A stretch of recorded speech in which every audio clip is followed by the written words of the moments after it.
हर ओर भटका, सब कुछ आजमाया, जो बेहतर था उसे खोजने में वक्त गवाया।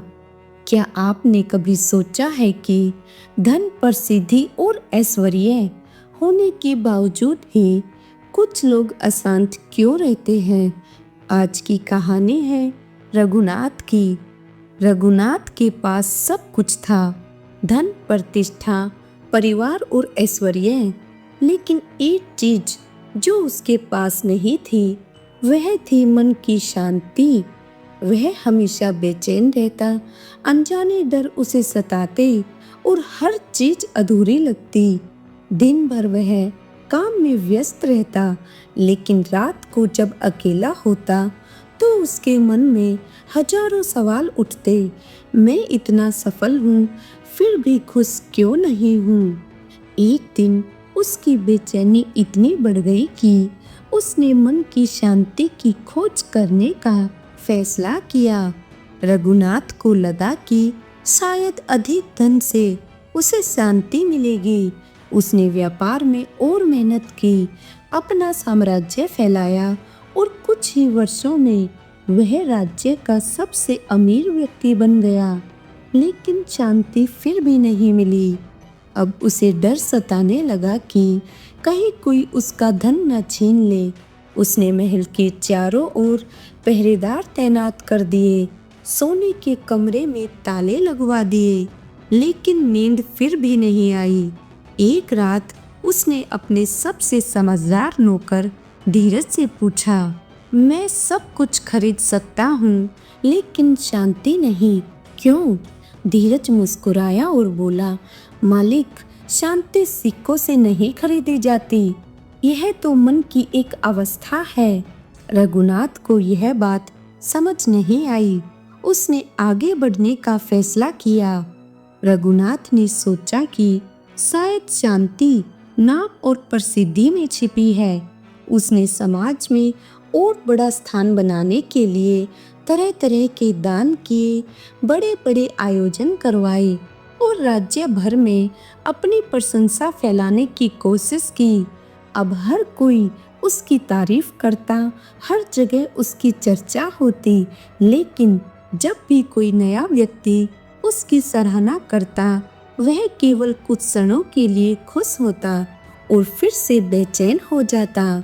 अगर प्रसिद्धि ही शांति देती तो दुनिया के सबसे प्रसिद्ध लोग सबसे ज्यादा खुश होते। रघुनाथ को यह रास्ता भी अधूरा लगा। अब रघुनाथ ने भोगविलास में शांति ढूंढने की कोशिश की। वह हर तरह के सुख साधनों में लिप्त हो गया, उत्सव, स्वादिष्ट भोजन, संगीत और नृत्य, लेकिन यह आनंद भी क्षण भर के लिए निकला। जैसे ही उत्सव खत्म होता, वह फिर अकेला और बेचैन महसूस करता। जो चीज हमेशा बदलती रहे, क्या वह कभी सच्ची शांति दे सकती है? एक दिन रघुनाथ उदास होकर जंगल की ओर चला गया। वहां उसने एक साधु को ध्यान में बैठे देखा। साधु की आंखें बंद थी, लेकिन उनके चेहरे पर अद्भुत शांति थी। रघुनाथ ने झुककर प्रणाम किया और पूछा, गुरुदेव, मैं वर्षों से शांति की तलाश कर रहा हूँ, लेकिन वह मुझे कहीं नहीं मिली। कृपया मुझे इसका रहस्य बताइए। साधु ने धीरे से आंखें खोली और बोले, बेटा, तुमने शांति को बाहर खोजा, लेकिन वह तो तुम्हारे भीतर छिपी है। रघुनाथ चकित हो गया। कैसे गुरुदेव? साधु ने एक प्याले में गंदा पानी भरकर उसे दिया और कहा, इसे हिलाओ। रघुनाथ ने पानी को हिलाया और गंदगी पूरे पानी में फैल गई। अब इसे कुछ देर बिना हिलाए रखो। रघुनाथ ने प्याला रख दिया। धीरे धीरे सारी गंदगी नीचे बैठ गई और पानी साफ हो गया। साधु मुस्कुराए और बोले, यही तुम्हारे प्रश्न का उत्तर है।